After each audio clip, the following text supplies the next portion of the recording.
positivo, para empezar, no era tan fácil de poder decir, sí, soy cero positivo, como hoy en día. Aceptar que sí, eres cero positivo es un poco más, ¿qué les digo? Fácil de poder escuchar que hace años. Entonces, que alguien le diga que era cero positivo, además significaba la muerte. Muchos querían suicidarse inmediatamente. Entonces, cuando se empezó a estudiar, ¿y cómo te contagias? Obviamente ya sabíamos que era por las relaciones coitales sin protección. O incluso luego hemos visto que era igualmente contagiable así. Tengas el preservativo, incluso doble preservativo, porque el preservativo tiene una estructura, un entramado, voy a simbolizar así con mis dedos, que al microscopio perfectamente es el espacio necesario para que pase el virus del VIH.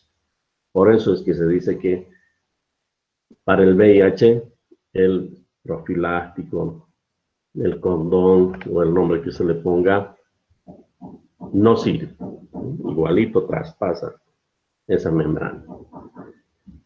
Y entonces se dijo también por las transfusiones que no podías utilizar la misma jeringa, que no podías utilizar los mismos utensilios que la persona usaba y que tampoco, ahí viene el ejemplo que les estoy dando, que tampoco podías tener contacto con su saliva. Y entonces, claro, dijeron, bueno, se pensaba, contacto con la saliva, no, pero te puedes contagiar. Claro, porque si es un virus, está por todo el cuerpo, que bla, bla, bla. Cuando al final el estudio avanzó, nos empapamos un poco más de la situación y se llegó a la conclusión, por ejemplo, en el caso de la saliva, para contagiarte de SIDA a través de la saliva, necesitabas 8 litros de saliva. Obviamente la gente pensaba que no sabía, pensaba, ¿no? Uy, 8 litros es pues imposible, jamás te vas a contagiar por la saliva. En los hechos, seguramente, ¿no? Pero imagínense reunir 8 litros de saliva entre 8 días ahí, pues reuniendo además gota por gota, ¿no? Cosa que es imposible, nadie lo hace normalmente. Y tendría que ser demasiada la mala suerte para que justo a través de un beso, por ejemplo, ¿sabes? En ese cruce de bacterias, además haya un cruce de virus y que por esa vía te pudieras haber contagiado. ¿Me entienden? Es prácticamente imposible, pero es una opción. Entonces, por ese lado es que ahora entendemos, ¿no? 1 litro de saliva en un día es pues difícil poder reunir, y 8 litros para contagiarte de una enfermedad, menos. Bien, aclarado el punto. ¿Y qué más? ¿Qué más nos interesa? Que son 3 tipos de glándulas. Subrayamos eso sí porque son preguntas de examen. Ya han visto, voy a repasar. Cada par, todas vienen en pares. Una del lado izquierdo, una del lado derecho. Ya sean las sublinguales, las submaxilares y las parótidas. Entonces, cada una había tenido su propio conducto. Eso sí tienen que acordarse. Entonces, vamos, dice. 3 pares de glándulas salivales, ¿no? Parótidas, submaxilares y sublinguales. Generalmente empezamos al revés, pero bueno. Las parótidas, cuya inflamación ocasiona las parotiditis. Está más hacia arriba, también hacia los lados, ¿no? Y hacia la parte superior, ¿no?, del maxilar, ¿no? Normalmente cuando se inflaman, entonces ocurren lo que comúnmente llamamos las paperas. ¿Por qué existe o por qué debe haber un cuidado especial cuando el niño o niña padece de paperas? Porque sabemos que esto generalmente va a ocurrir entre los 8 y 10 años, más o menos. Y resulta de que a esa edad ya sabemos, ¿no? El organismo del hombrecito y de la mujercita ya se está definiendo, ¿no? Femenino, masculino. Entonces, esas hormonas, ¿no?, que ya van a dar las características físicas, ya sabemos, el vello, el desarrollo de la voz, de los pechos, etcétera, etcétera. Todo eso ya se va marcando. Entonces, justo ahí viene esta inflamación. ¿Y por qué? Entonces hay que tener cuidado, porque justamente estas parótidas tienen una interconexión con los testículos y con los ovarios. Entonces resulta que por eso, si alguna vez alguien ha enfermado y de repente está acordándose en este momento, es por eso que el médico dice reposo. Sí, toca, ¿no? Uy, sí, están inflamadísimas, ya. Es papera, muy bien. ¿Qué sigue? Reposo. 2, 3 días, reposo absoluto. Tener a un niño de 10, 12 años en reposo absoluto, 3 días, difícil. Nos conocemos, ¿no? Es difícil. ¿Por qué? Porque siempre está a esa edad, en el caso de los varoncitos, por ejemplo, la cuestión de la masturbación. Y en el caso de las niñas, también. Entonces, como la persona todavía está explorando su organismo, está conociendo su anatomía, entonces pueden haber estos, que les digo, deslices, entre comillas, que te lleven a un momento desagradable. ¿Por qué? Porque cuando no se guarda ese reposo absoluto, puede haber algún problema, estoy hablando claramente, puede haber algún problema generado a partir de esa inflamación, que va a determinar a la larga que el varón o la mujer puedan en algún momento no tener hijos. Entonces se vuelvan estériles. ¿Correcto? ¿Se entiende? Ahora, por eso es que se dice, señor, señora, llévele a su niño y reposo absoluto. Porque a la larga puede que se ha hecho algo indebido en esos días, pueda tener o pueda no tener hijos. Este es un tema que aparentemente terminaba ahí. De hecho, en nuestra actualidad ya se maneja de diferentes formas. Ya ni siquiera se trata de esa parte. ¿Por qué? Me refiero a que algunas parejas, cuando se casan, bueno, buscan intimidad, ya sabemos. Hacen la tarea, ¿saben a qué me estoy refiriendo? Entonces se aplican en hacer esa tarea. Gracias por entender. Y no tener que decir específicamente qué. Entonces resulta que nada. Segundo intento, nada. Tercer mes, nada. Cuarto mes, nada, nada, nada, nada de nada. Y entonces dicen, no sé qué pasa, hacemos la tarea, estamos aplicadísimos, pero nada. Y entonces algo está fallando. Muy bien. Hoy en día se trata a los dos, hombre y mujer, a la pareja. ¿Por qué? Ahora sabemos por esto que estamos diciendo. Puede que haya habido algún problemilla por ahí en la etapa de formación que está determinando una interferencia. Entonces,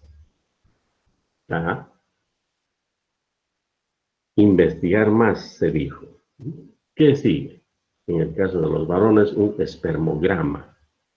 Eso es un recuento espermático.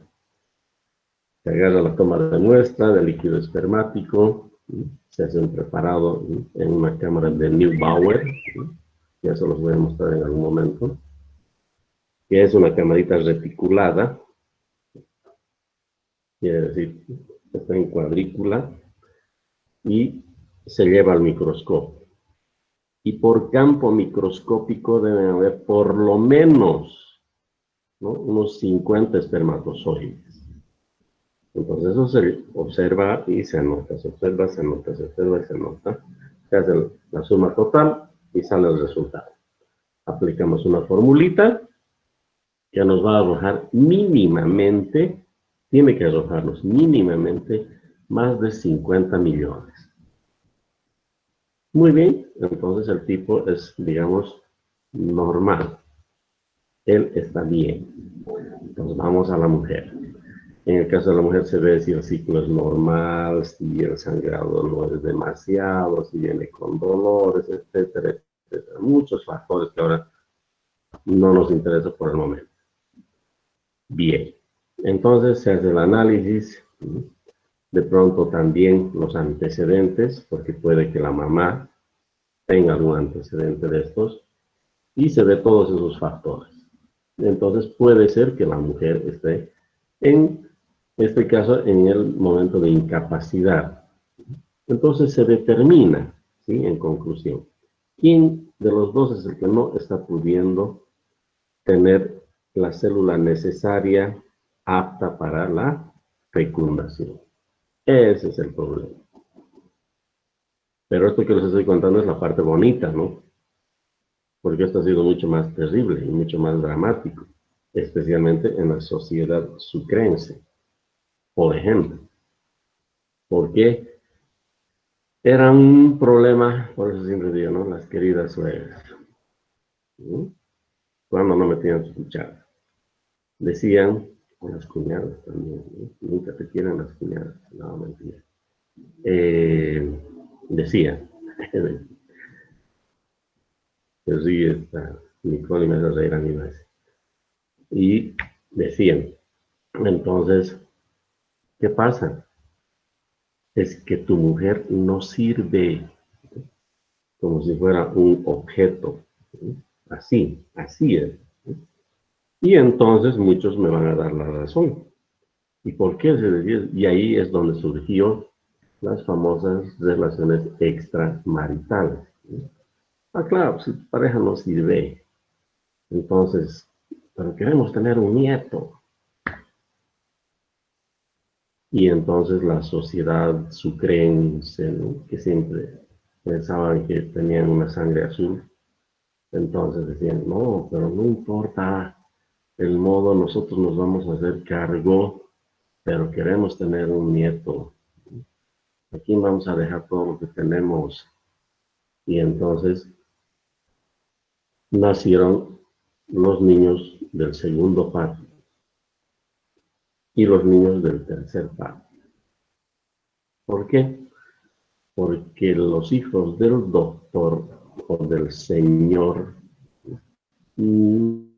fulano de tal no puede estarse mezclando con la plebe, ¿no? Esto es un poco, recuerda la historia. Y entonces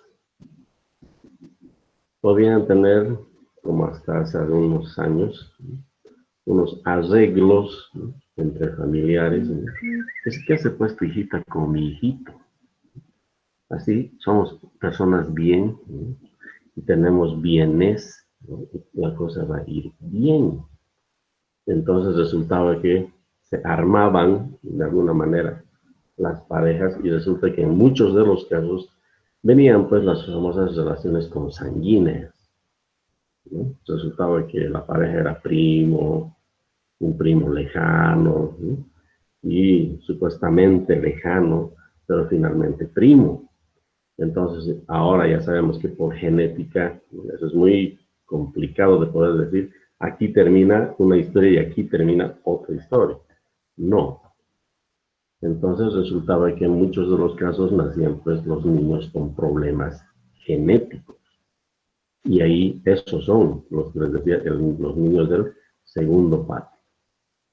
No, ¿cómo va a enterarse la gente, ¿no?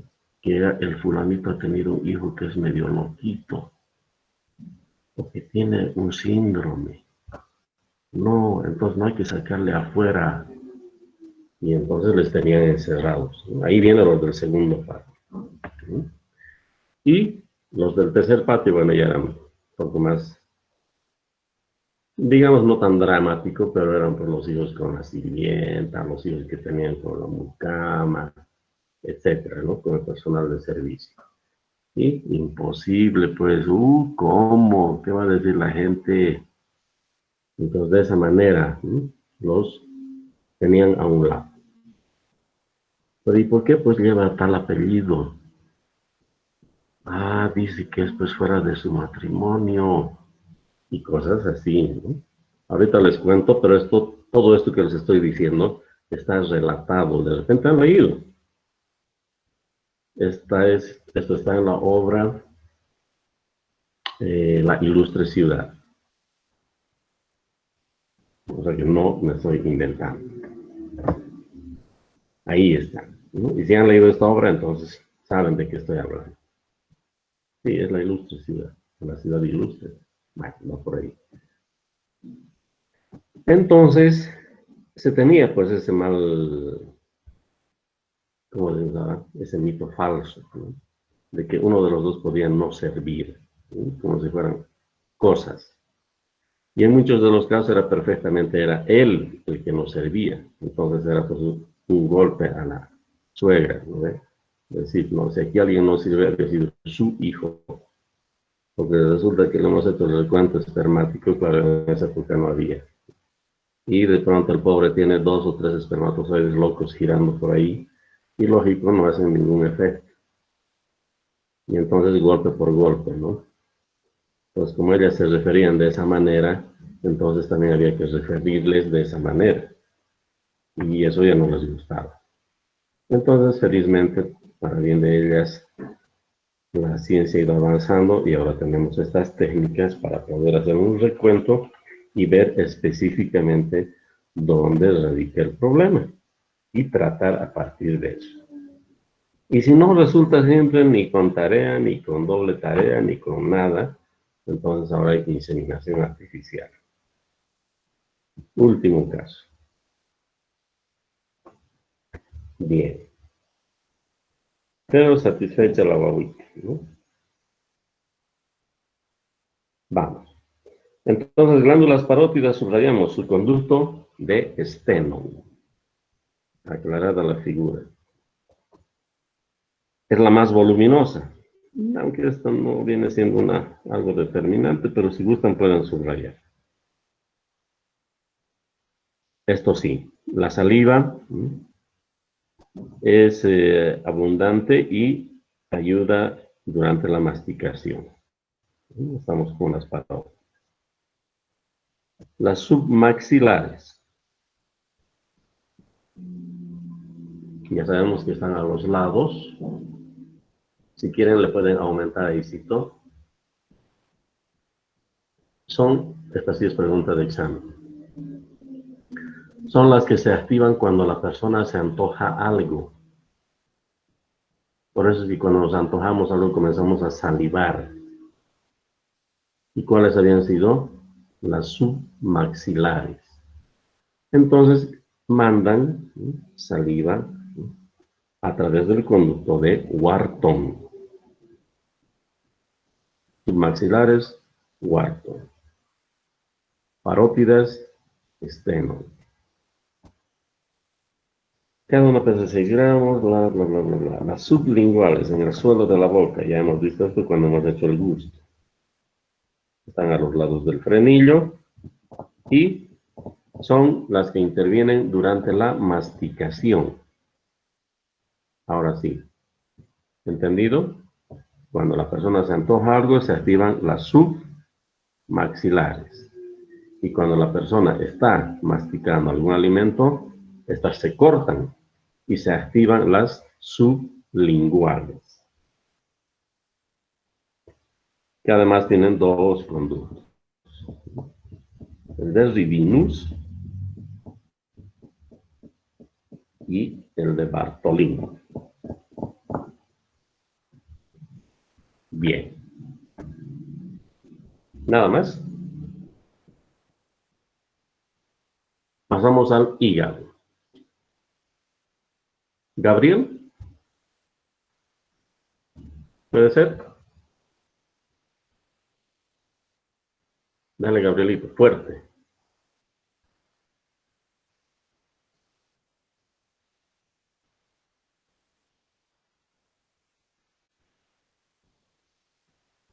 ¿Qué pasó con mi cámara? Pues, oculto aquí. Ah, no tiene el libro. A ver. auxilio. Profe, yo podría leer. Ya, Camila, gracias. Ahora sí. Hígado. El hígado es la glándula más voluminosa del organismo, pesa entre 1500 y 2000 gramos. Este órgano de color rojo oscuro está situado debajo del diafragma y ocupa la parte superior derecha del abdomen. Su función glandular consiste en elaborar la bilis. Desempeña además otras funciones, entre las cuales la más importante es la glucogénica. Su forma es irregular. La base superior lisa, continua y convexa se aplica contra el diafragma. La parte inferior cóncava ofrece tres surcos en forma de H que lo dividen en cuatro lóbulos desiguales, que son el lóbulo derecho, el más voluminoso; el lóbulo izquierdo, muy delgado y entre ambos; el lóbulo anterior o cuadrado; y el lóbulo posterior o de Spiegel. Spiegel. Estos dos últimos están separados por un surco transversal o ilio del hígado. Cada uno de estos lóbulos está formado por muchos lobulillos que dan el corte de la glándula un aspecto granuloso. El hígado recibe por el ilio dos clases de sangre. Por la arteria hepática le viene la sangre oxigenada; por la vena porta entra la sangre venosa que proviene del vaso del estómago y del intestino, donde se ha cargado de los productos de la digestión.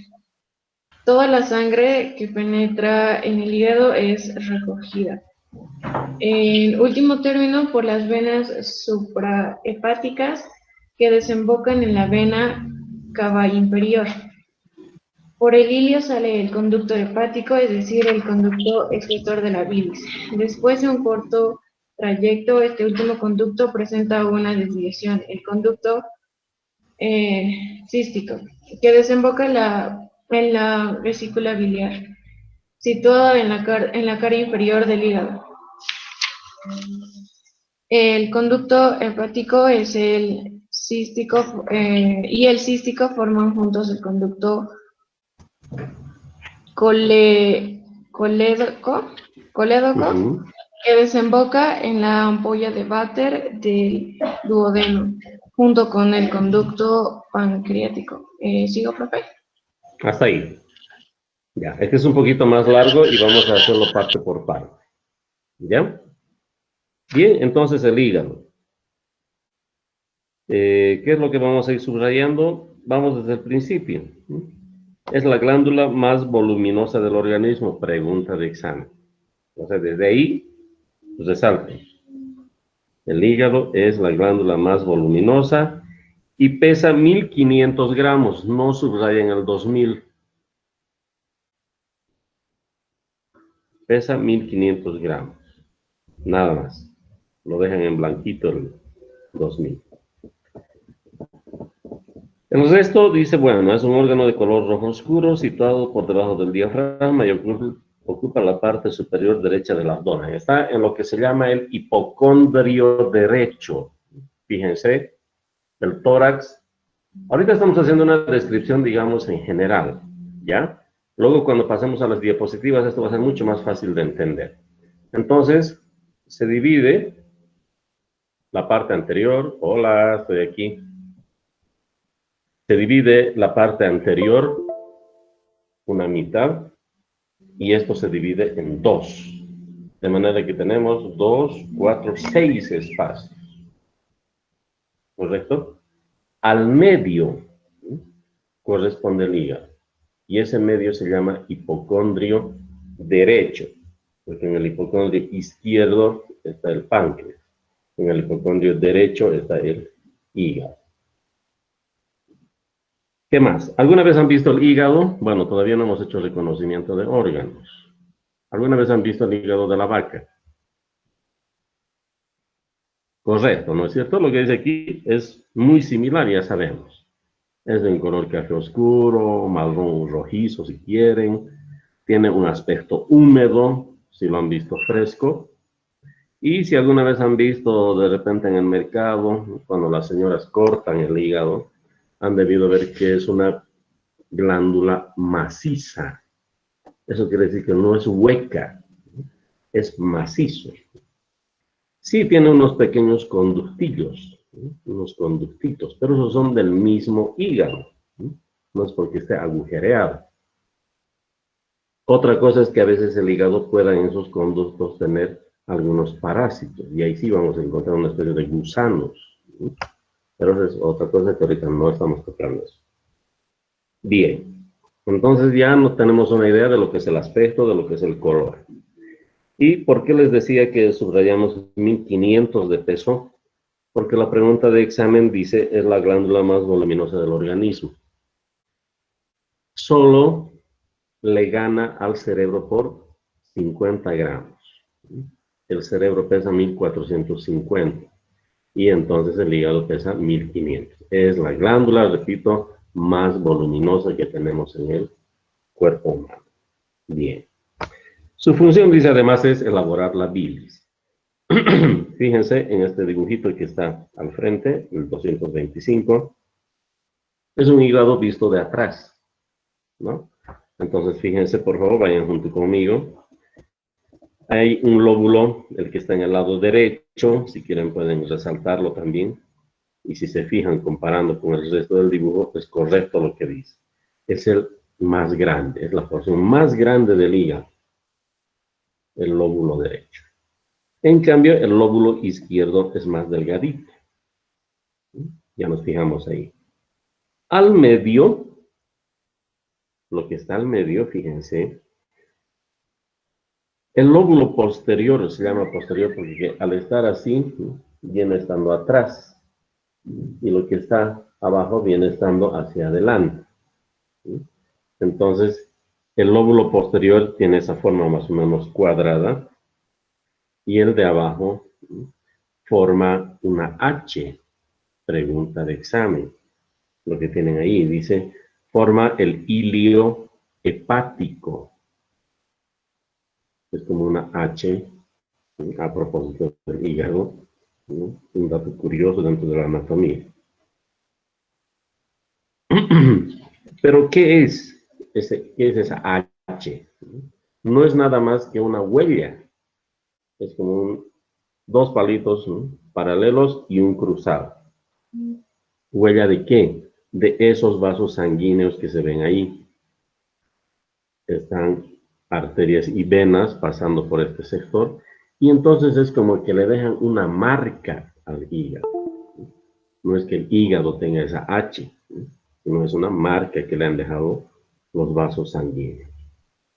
Ahora, aquí tenemos el dibujito simplemente en blanco y negro, pero ahí pueden también resaltar, hay un saquito en forma de pera, es la vesícula biliar.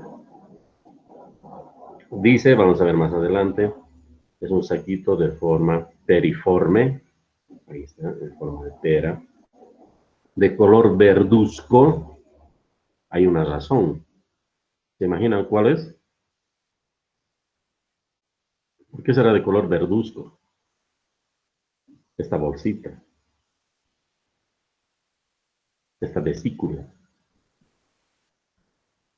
Porque contiene bilis.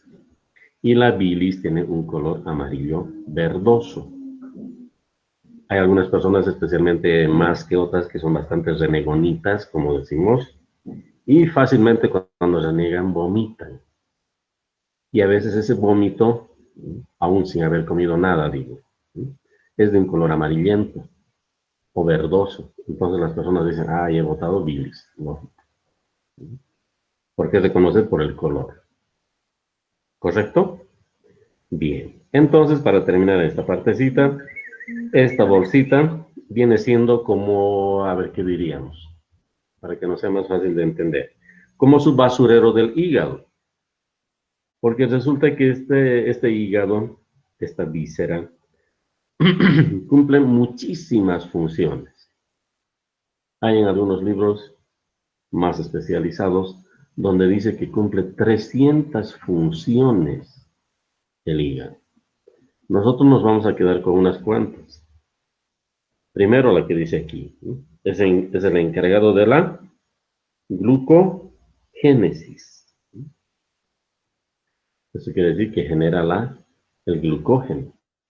La transformación de ese azúcar, no sé si recuerdan, en la cantidad de azúcar, les dije alguna vez, ¿no? Que consumimos, no se guarda como azúcar en nuestro cuerpo, se guarda como glucógeno.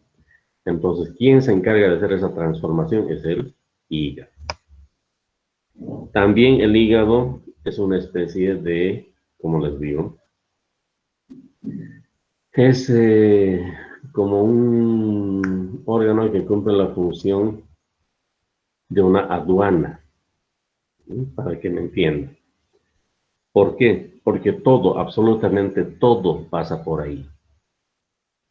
Medicamentos, chocolates, dulces, agua, drogas, medicinas, alcohol, todo pasa por el hígado.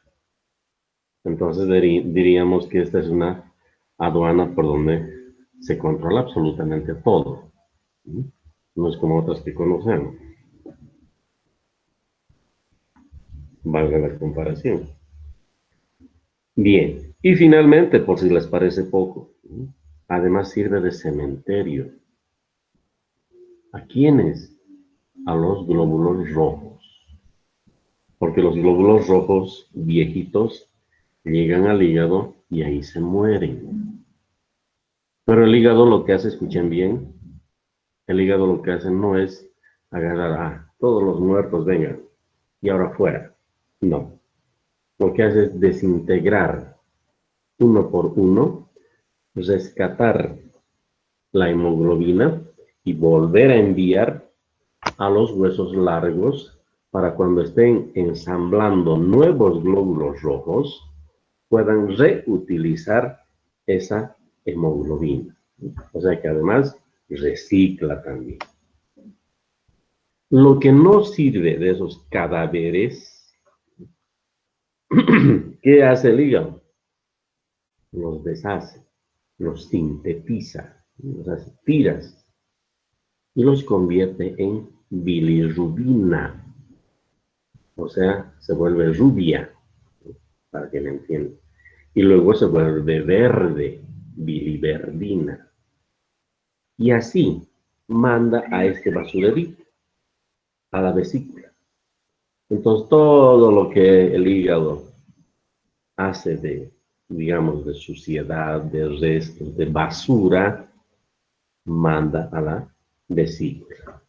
Para que la vesícula sea la encargada luego de deshacerse de esos desechos. ¿Y cómo hace esto?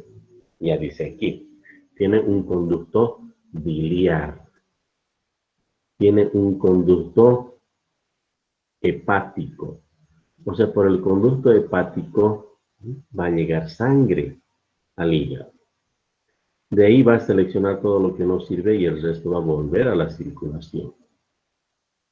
Por el conducto biliar, que es el que conecta la bilis con el intestino delgado, entonces por ahí sale esta basura de la que estamos hablando. Y en esta basura, escuchen bien, pregunta de examen, salen dos pigmentos, la estercobilina y la urobilina. La estercobilina le da el color a las heces fecales.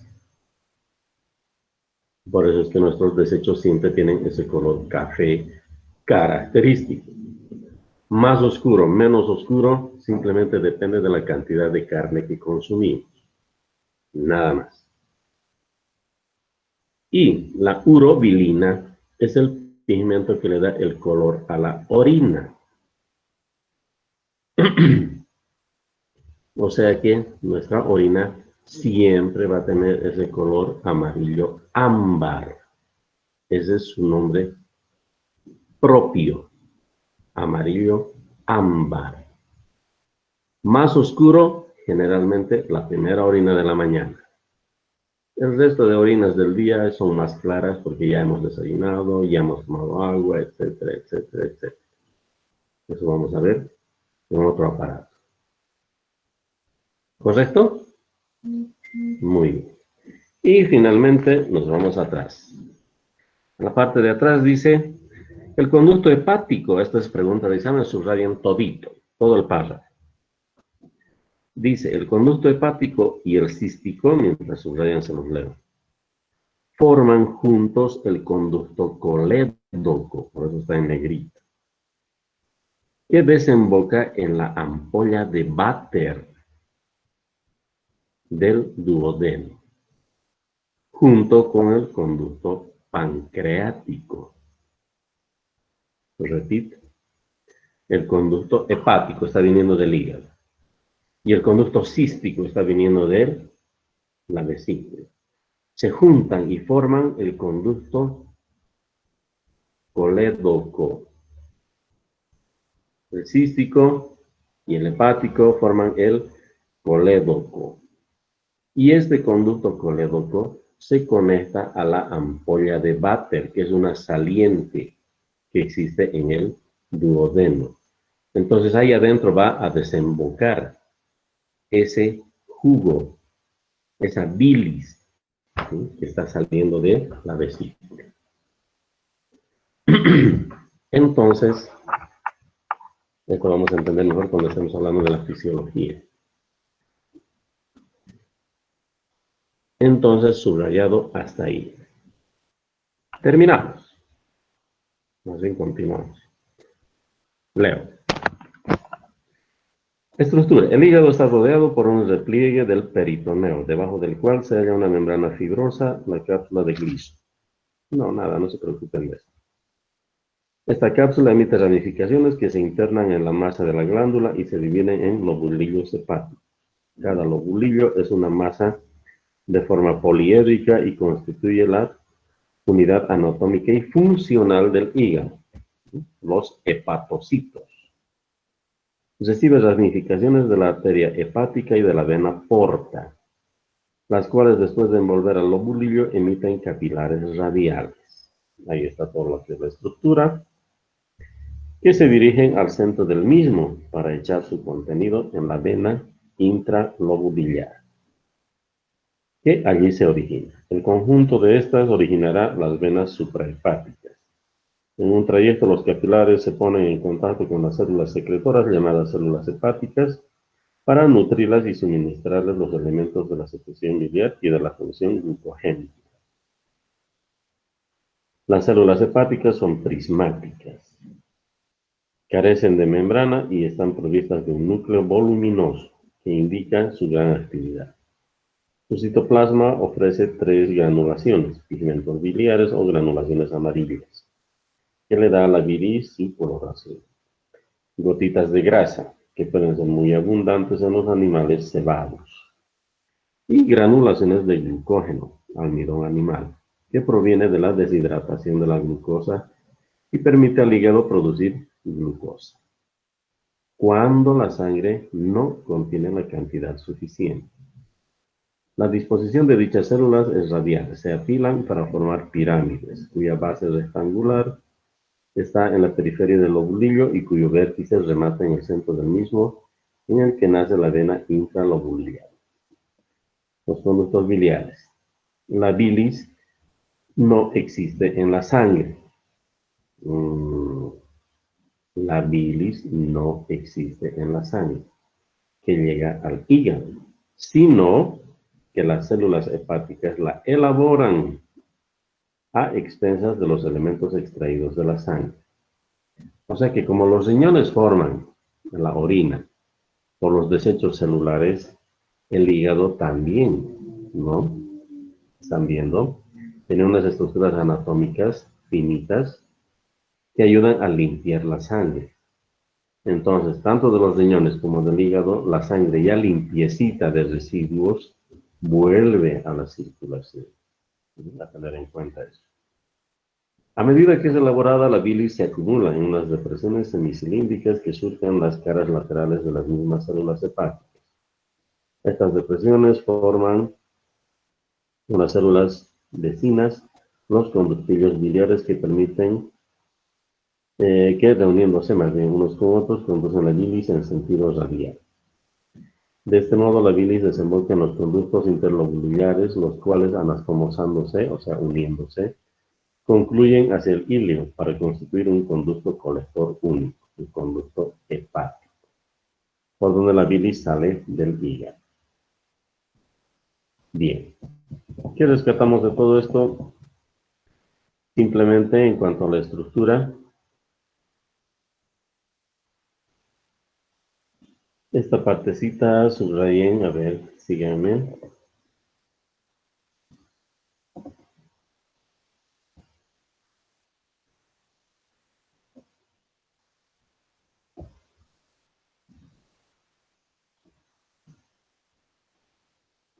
Ya. El segundo párrafo, después de estructura, o sea, cada lobulillo, vamos resaltando, cada lobulillo es una masa de forma poliédrica y constituye la unidad anatómica y funcional del hígado. Saltamos hasta más abajito. Las células hepáticas son prismáticas, carecen de membrana y están provistas de un núcleo voluminoso que indica su gran actividad.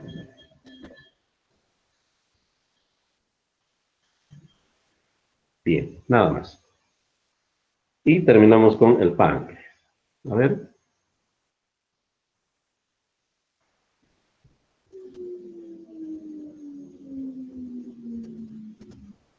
Lucía, ¿puedes leer?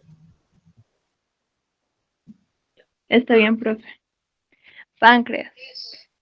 El páncreas es una glándula alargada en forma de lengua que se aplica contra la cara posterior del estómago. Mide 15 centímetros de largo por 4 centímetros de ancho, siendo relativamente muy aplastado, ya que su espesor apenas alcanza a 1 centímetro. Su peso es de 80 gramos. Se lo divide en 3 regiones: la cabeza, que corresponde al extremo derecho abultado, el cuerpo, que ocupa la porción media, y la cola, el extremo izquierdo afilado.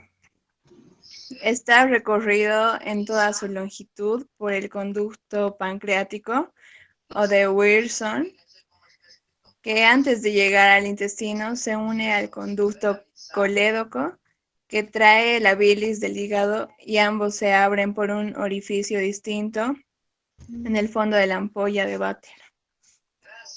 En la cabeza del páncreas se desprende el conducto de Wilson, el conducto accesorio. Desemboca en el intestino a 2 centímetros por encima de la ampolla de váter.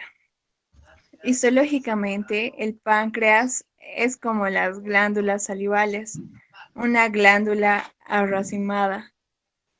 Las células de sus acinos elaboran el jugo pancreático, que es recibido por numerosas ramificaciones, las cuales influyen en el conducto pancreático ya mencionado. El páncreas, por su aspecto granuloso, su color grisáceo y su estructura arracimada, se parece a las glándulas salivales, razón por la cual se llama glándula salival abdominal. Bien, gracias. A ver, ¿qué resaltamos del páncreas? Que también es conocida como, aquí lo estamos viendo como órgano, ¿no? Es un órgano que cumple las funciones de un anexo del aparato digestivo, escuchen bien. ¿Por qué? Porque forma el jugo pancreático. En este jugo pancreático vamos a encontrar unas enzimas, ¿no? Como la pepsina, para que se acuerden de la Pepsi, que es la que ayuda en la síntesis de las grasas, ¿ya? Entonces, toda vez que nosotros consumimos un alimento con mucha grasa, que alguna vez lo han hecho, entonces rápidamente uno se harta, ¿no? Al comer grasa. Y además te deja hartado por mucho rato. Esta es una muestra de que las grasas entonces tardan en sintetizarse. Y cuando consumimos mucha grasa, el páncreas tiene que mandar gran cantidad de jugo pancreático, ¿no? Entonces, por eso que la digestión de las grasas tarda un poco más. Bien. El páncreas dice, entonces, como glándula, no nos olvidemos también, como glándula, segrega otra hormona en este caso, que es la insulina. No se olviden, la insulina para controlar los niveles de azúcar en la sangre, ¿no es cierto?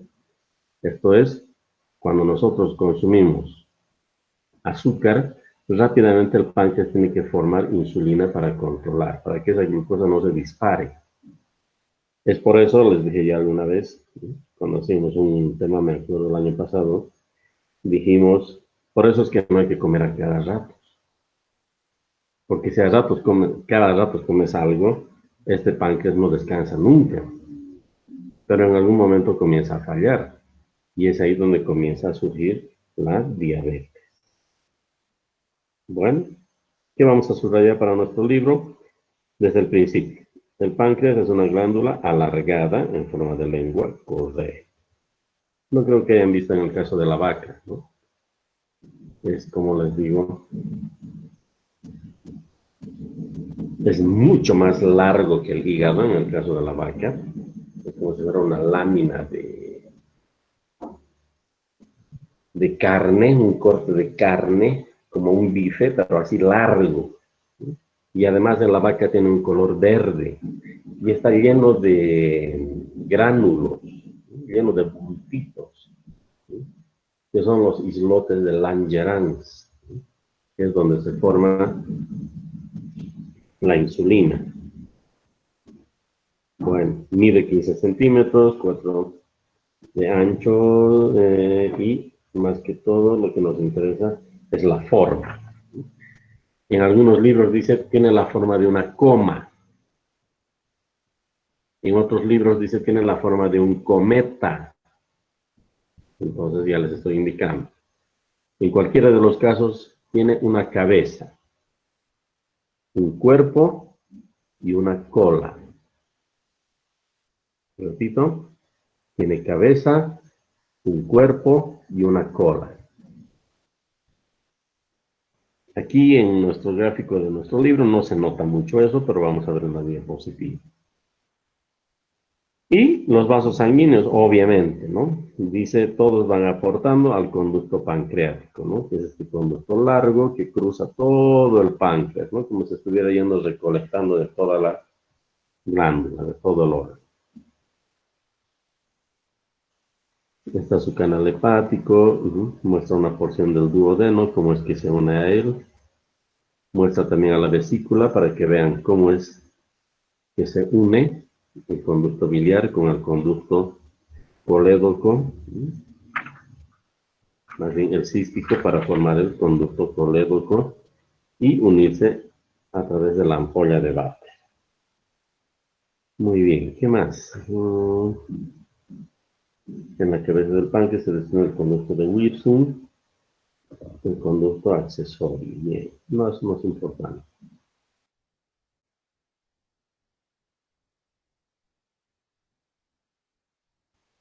Histológicamente es como las glándulas salivales, y en algunos libros aparece esto, pero no es necesario que subraye, que es llamada glándula salival abdominal. Bien, función digestiva. La digestión es la función mediante la cual los alimentos ingeridos se vuelven líquidos, absorbibles y asimilables antes de formar parte de la sangre. Estudiaremos sucesivamente alimentos y la digestión. Y ahí vienen los alimentos.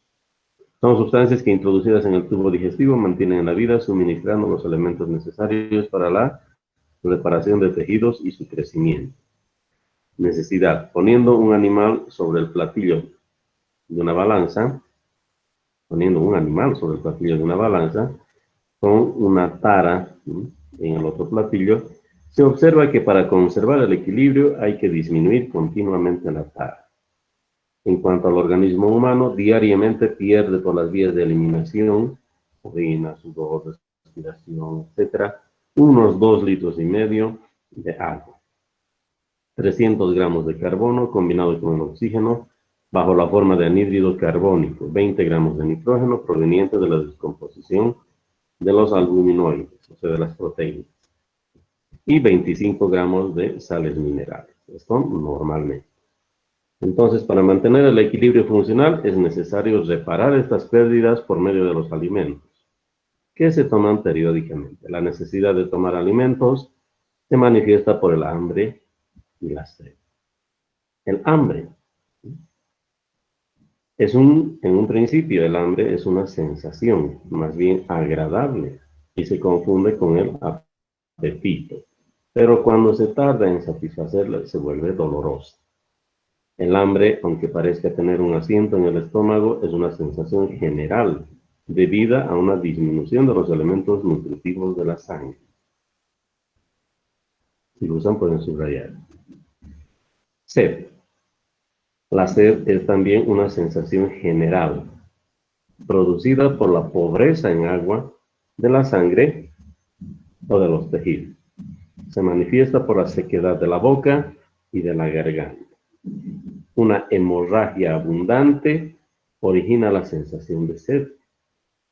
Y una inyección en las venas de una cantidad de agua salada, todo fisiológico, la aplaca instantáneamente.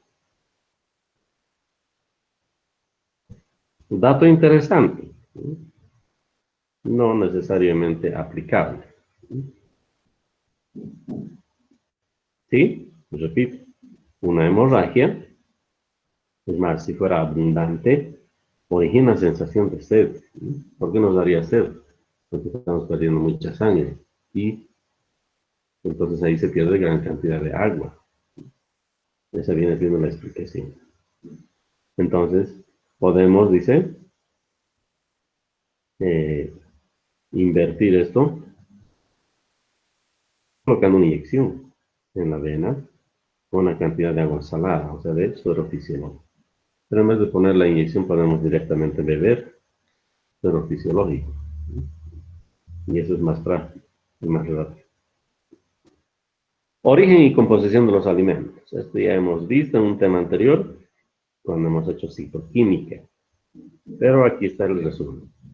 Atendiendo a su origen, la composición química de los alimentos se dividen en orgánicos e inorgánicos, conforme al siguiente esquema, principios inmediatos. ¿Se acuerdan? Este es un tema que vimos el año pasado.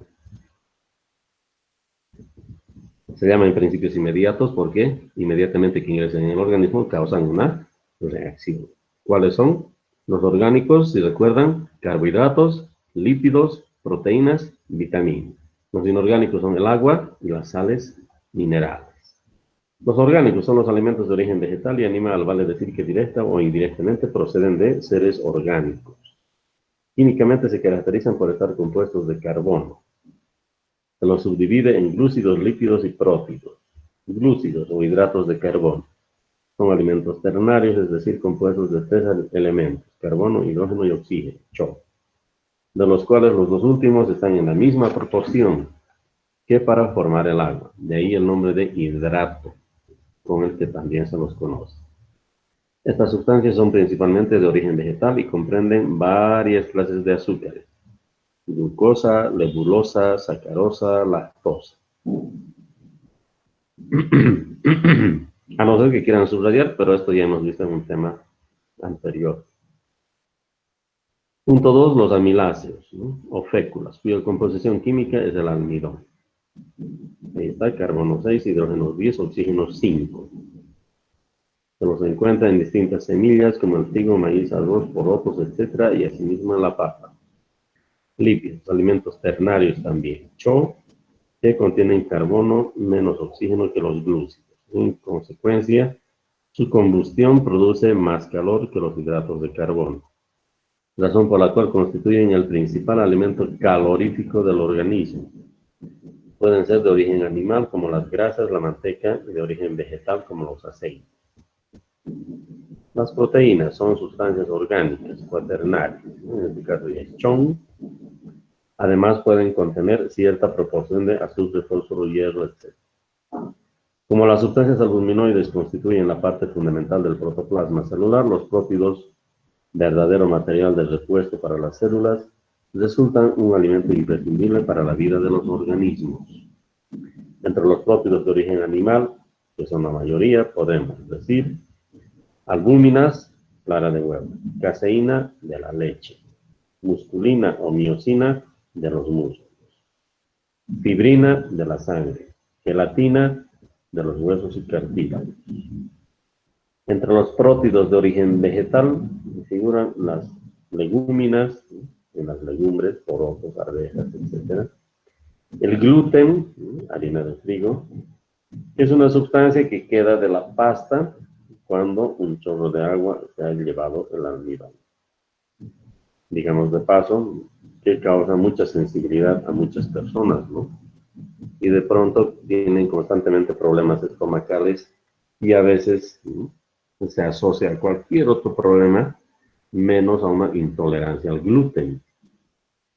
Es por eso que el gluten viene siendo un componente de los alimentos, pero que a muchas personas les causa problemas, digamos de paso. Bien, alimentos inorgánicos.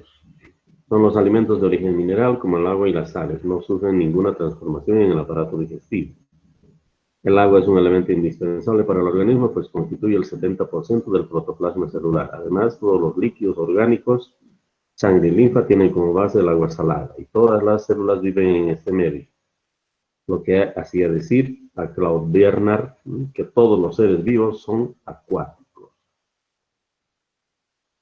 Podemos subrayar. Como por otra parte un adulto elimina diariamente unos 2 litros de agua, es necesario reparar esta pérdida. Esto lo conseguimos ingiriendo agua natural, diversas bebidas, caldos, etc. Los mismos alimentos sólidos, frutas, papas, carnes, verduras, etc., contienen agua en proporciones distintas. Sales minerales son igualmente indispensables para el organismo. Entre ellas ocupan en primer lugar la sal común o cloruro de sodio, que entra en la composición de los tejidos y en especial del plasma sanguíneo y de la linfa. La carencia de la sal en la alimentación ocasionaría graves trastornos. Habitualmente se la ingiere en suficiente cantidad empleada como condimento. El carbonato y el fosfato del calcio igualmente son controlados por los alimentos porque entran en la composición de los huesos. Son especialmente necesarios al organismo durante el periodo de crecimiento. El carbonato y fosfato de sodio, que entran en la composición del plasma, son igualmente sales cuya carencia o falta relativa ocasionarían graves desórdenes. Es de advertir que tanto el agua como las sustancias minerales están contenidas en los demás alimentos, pero cuando la proporción es insuficiente es necesario tomarla aparte. Por este motivo se recetan sales calcáreas a los raquíticos y de forma más debida al comer alimentos secos. ¿Se acuerdan de los raquíticos, no? Decíamos, ¿no? Esos enclenques de biluchos que con un soplo ya están queriendo caer. Deglución. El proceso de digestión comprende 4 fenómenos que se cumplen en el siguiente orden.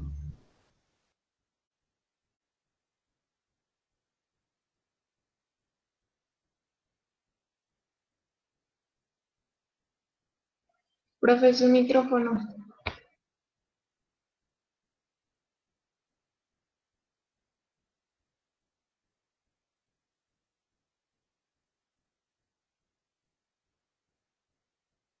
Así quería llorar un ratito.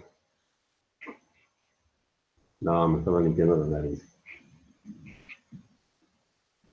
Sufro. No, mentira. Vamos. Digestión bucal, deglución, digestión gástrica, digestión intestinal. Ahí tenemos un gráfico. Con las diferentes zonas y el transcurrir de los alimentos que enseguida vamos a ver a través de la fisiología. Digestión bucal. Seguimos con lectura de comprensión, ¿no? O sea, rapidita.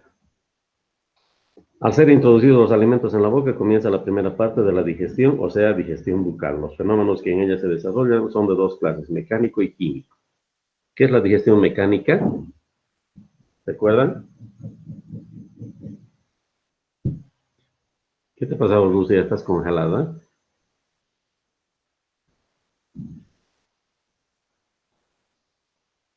No es para distraerme. Profe, el internet a veces se congela. Ah, no sabía. Bien. Fenómenos mecánicos. Entonces es la transformación de los trozos grandes que ponemos en la boca y, ya hemos dicho, cortar, desgarrar y triturar. Propiedades de los dientes. Que nos ayudan en la masticación, salivación y formación del bolo alimenticio. Para luego, dice, hacer la digestión química, ¿no? Ya mezclar con los jugos gástricos. Ahora sí, fenómenos mecánicos. Los fenómenos mecánicos son la masticación y la insalivación. Masticación consiste en la trituración de los alimentos y en la formación del bolo alimenticio, subrayamos todo. Se efectúa por la acción de los músculos masticadores, que son digástricos, maceteros, pterigoideos, subrayamos los tres. Los labios, la lengua y los carrillos ayudan en la acción de los dientes colocando los alimentos entre los mismos. Los incisivos cortan, los caninos desgarran, los premolares y molares trituran. Subrayamos todo.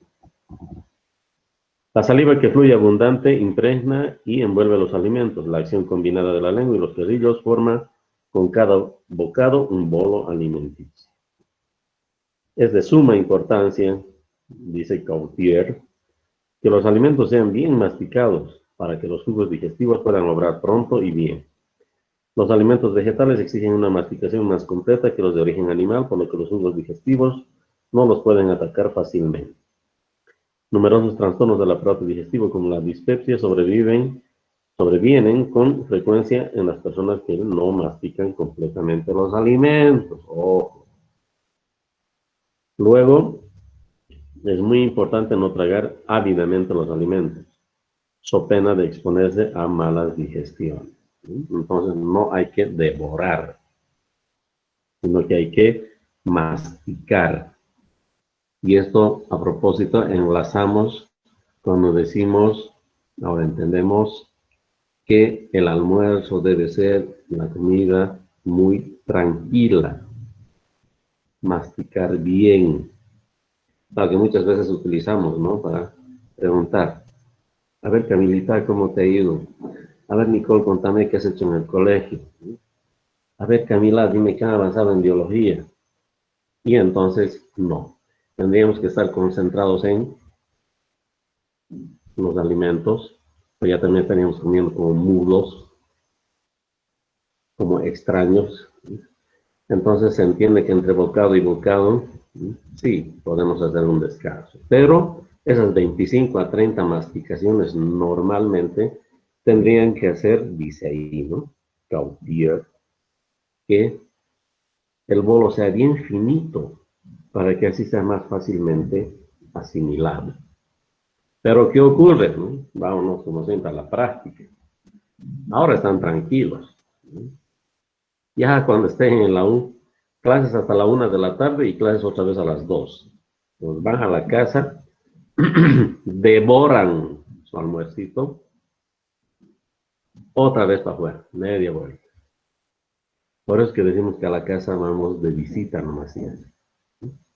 a cambiarte, a darte un duchazo y fuera, hasta las 9, 10 de la noche. Entonces ese ritmo realmente es pues cansador, pero ahí está. Tiene que ver con nuestra digestión porque tiene que ser tranquila, menos viendo Unitel, ¿no? Menos enterándote de las noticias, porque esos son fatales, ¿no? Te muestran, si pudieran mostrarte hasta la aurícula del tipo accidentado, te mostrarían, ¿no? Entonces, esas cosas, ¿no? No, qué sé yo, musiquita de fondo, una quinta sinfonía, bueno, ya, tal vez no tanto, pero ahí está, ¿no? O sea, ¿qué debería ser un almuerzo? Pacífico, no pelearte además, menos con tu bocado de carne. Bueno, avanzamos. Insalivación. O mezcla de los alimentos con la saliva se verifica dentro del mismo tiempo de la masticación. La saliva mixta resulta de la mezcla con el mucus bucal de las salivas parotidiana, submaxilar y sublingual, que cada una tiene una función específica, ya lo hemos dicho, y sus propios conductos, agregamos. La saliva parotidiana facilita la masticación y fluye abundante cuando se trituran los alimentos secos. Subraya. La saliva submaxilar sirve para la gustación. Pregunta. Por este motivo desborda a los lados de la lengua cuando se introduce sal en la boca. Correcto. La saliva sublingual sirve para untar el bolo alimenticio y facilitar la deglución. Conclusión. Insalivación es proveerle de saliva al bolo alimenticio y cada una de cada par de glándulas tiene su propia función. La saliva mixta es un líquido de reacción alcalina que contiene 995 partes de agua y 5 de sales y un fermento que es la tialina salival. Aumentamos ahí porque también existe una tialina pancreática. Fenómenos químicos. Los fenómenos químicos consisten en la acción de un fermento que contiene la saliva, la tialina, que obra sobre los alimentos amiláceos, sobre las harinas y en general todos los carbohidratos, los que transforman en maltosa. Super. La acción de la tialina empieza en la boca y sigue en el estómago mientras el alimento no ha sido acidificado por el jugo gástrico.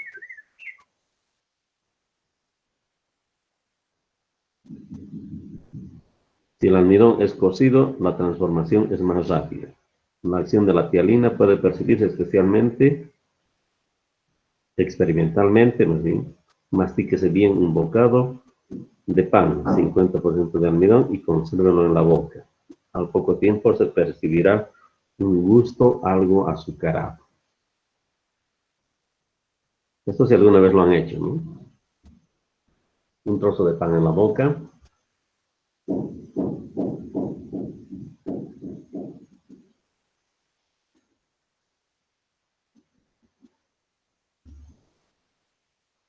Ahora sí, Anaí.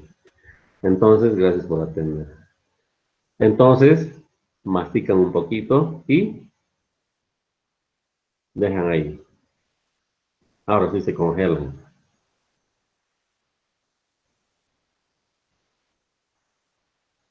Unos 2 minutitos y como dice aquí, vuelven a mover la lengua y comienza a salir un sabor dulce. Ahí está el efecto de la tialina. Segundo momento, la deglución. Es el paso del bolo alimenticio de la boca al estómago a través de la faringe y el esófago. Comprende 3 tiempos: bucal, faríngeo y esofágico. Durante el tiempo bucal, el bolo alimenticio preparado por la masticación y la insalivación es conducido al istmo de las fauces. Este acto es voluntario. Para ello, la punta de la lengua se apoya en el paladar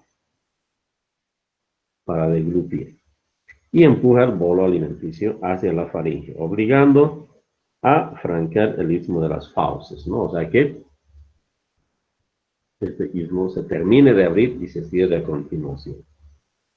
El tiempo faríngeo es más complicado que el anterior, pues a los movimientos peristálticos de la faringe para hacer progresar el bolo alimenticio se unen otros movimientos, ¿no? Habíamos dicho que el esófago normalmente está cerrado y cuando deglutimos decíamos, ¿no?, que recién se abría y luego se volvía a cerrar. Los pilares anteriores se contraen para impedir el retroceso a la boca. La faringe se eleva y la epiglotis cierra la glotis. El velo del paladar se levanta para cerrar las fosas nasales, a lo cual contribuyen también los pilares posteriores, ¿no?, que se cierran como dos cortinas. Mientras tanto, el bolo alimenticio pasa al esófago, único conducto libre en ese momento. Todo eso ocurre solamente en el momento de tragar, ¿no?, solamente en el momento de deglutir. ¿Sí? Pueden repasar luego si gustan. Dice, durante este tiempo entonces la respiración además se suspende, ¿no? Quizá no nos damos cuenta, pero mientras estamos deglutiendo, es correcto, no hay ni inspiración ni exhalación. El tiempo esofágico comprende el periodo durante el cual el bolo alimenticio recorre el esófago hasta desembocar en el estómago. El deslizamiento del bolo se debe a los movimientos peristálticos producidos por las fibras musculares de la túnica media del esófago. Bien. Digestión gástrica. Lorena.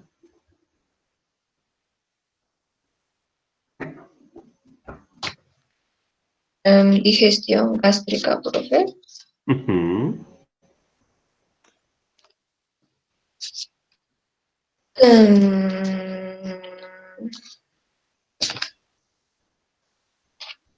El bolo alimenticio, llegado al estómago, sufre profundas transformaciones debidas a la digestión gástrica o estomacal.